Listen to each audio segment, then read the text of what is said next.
Good afternoon, good morning, and good evening. Welcome to the show. My name is Bazil. You are listening to Gigantic Talk. This week, we are doing a 5-part series on why Gigantic needs to be an eSport, and I will stop talking like a monotoned asshole. Part 2 is going to be about items and why Gigantic does not have them. And the reason that they don't is a very, very good one, and at least in my personal observation.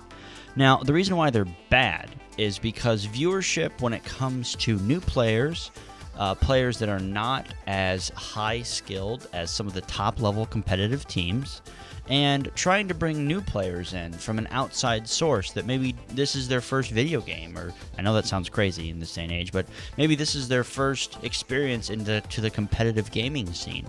And you want them to get really excited and just, oh yeah, this is so great, and blah, but they don't understand what's going on. Like in StarCraft, it's extremely hard for a new player to go, okay, what just happened? I don't get why everyone's freaking out. Well, his base blew up. That was cool, but doesn't he have like 3 more bases over there? And you have to explain to him, no. It's a really big deal because now he's like not going to have as much minerals and gas. And you're like geeking out all this weird stuff, and your friend is looking at you like, what the heck is your problem? I don't care about minerals. His base exploded. Isn't that cool? So from a viewership standpoint, it is extremely difficult to bring a new player in, especially when you have to learn a lot of information.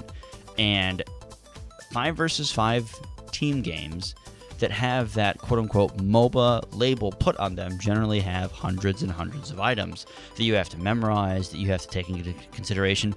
Okay, so which combination actually goes on what character versus this composition versus that one, but not versus this one, but we have to make sure Grandma is in this room, but can't have Grandpa sitting next to Uncle Fife, and blah. It's like trying to do a wedding seat arrangement, but for 4,000 people, and none of them can sit next to the first person on their third left. Like, it's that complicated, and it's overly stupid. And unfortunately, a lot of games have gotten trapped into that, and it's not a good thing. Mainly because the high level of esports is just that. It's a high-level competitive environment, and the best of the best are always going to be on top. But that doesn't mean that it has to be overly complicated and just insanely difficult.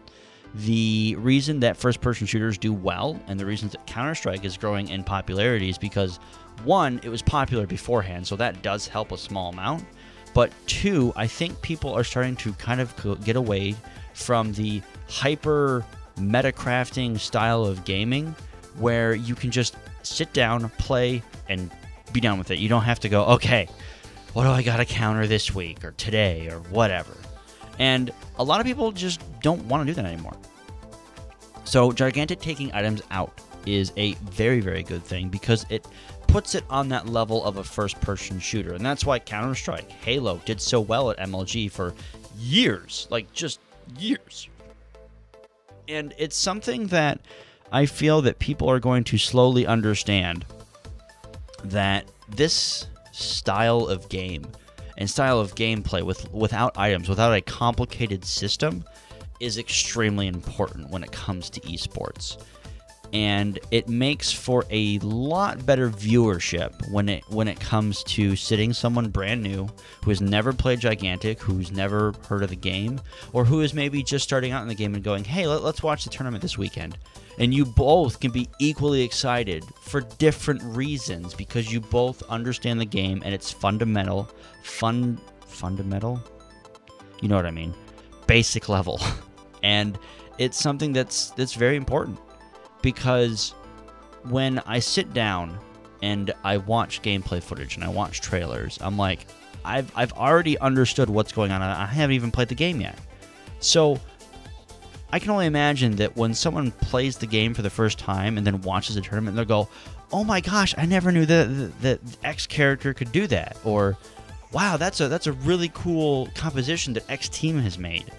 And it allows for you to take your basic principles of a understanding of a competitive game and then apply that to anything else you watch. And Gigantic is going to be able to do that because there's no items.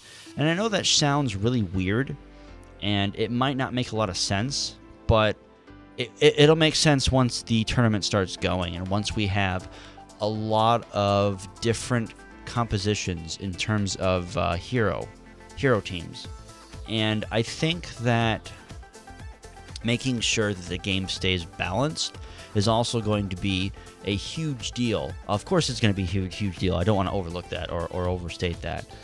And the lack of items definitely helps that, because they are going to be able to balance the game around the map and the heroes and not the items. They're going to take the items completely out of the equation, and that is a big, important deal, guys. I don't know if a lot of people understand how big of a deal that actually is, because games balance is so important when it comes to an esport.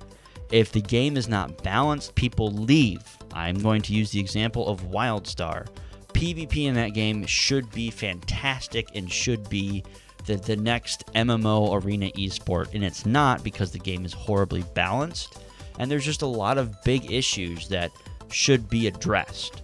So that takes into play a lot of different factors. It takes into play the amount of time that the work takes to change things.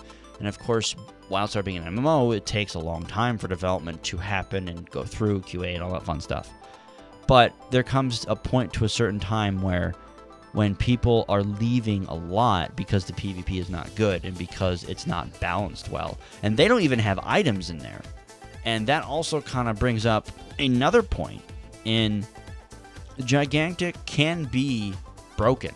The game can suffer from a severe lack of balance, but at least it's easily fixable because there is no items. And that was kind of my point. WildStar is very easily fixable because there's no items, there's nothing to take in consideration. Well, because this X character tank person has this item, then he's going to be incredibly overpowered.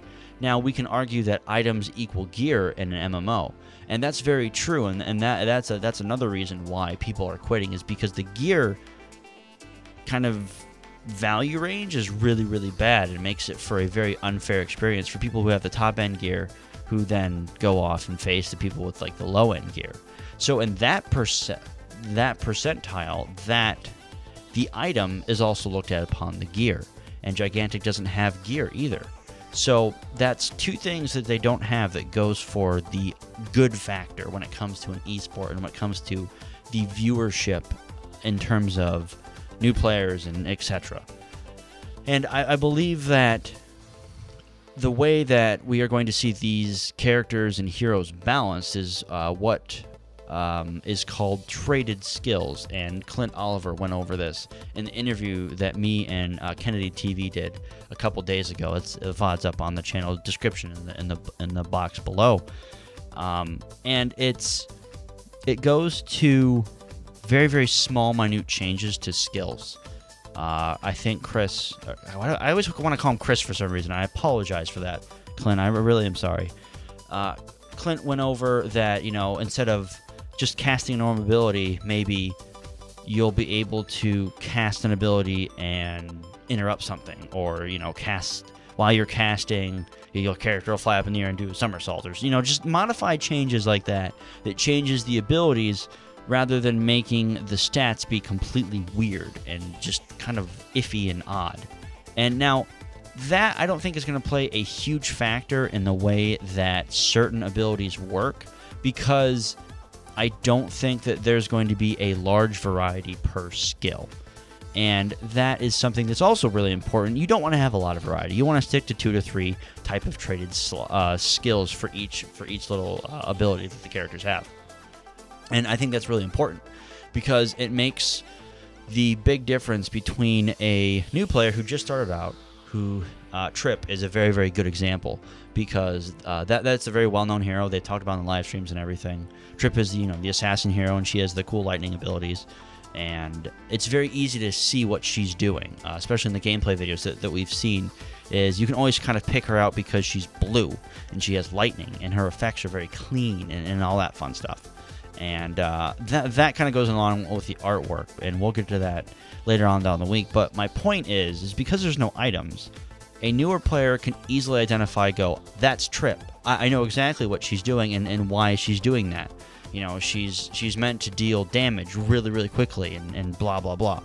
So it's something that will help the newer player just really kind of learn the game's basics, even if they just picked up the game that day and they go, oh, I've seen this character already. I know what they do. Cool. I can kind of get a general idea of what's going on in the team fight, rather than everyone blows their ults and there are a ton of colors and blah, blah. Cool, team's dead. Yay, we win. That's boring. That's honestly...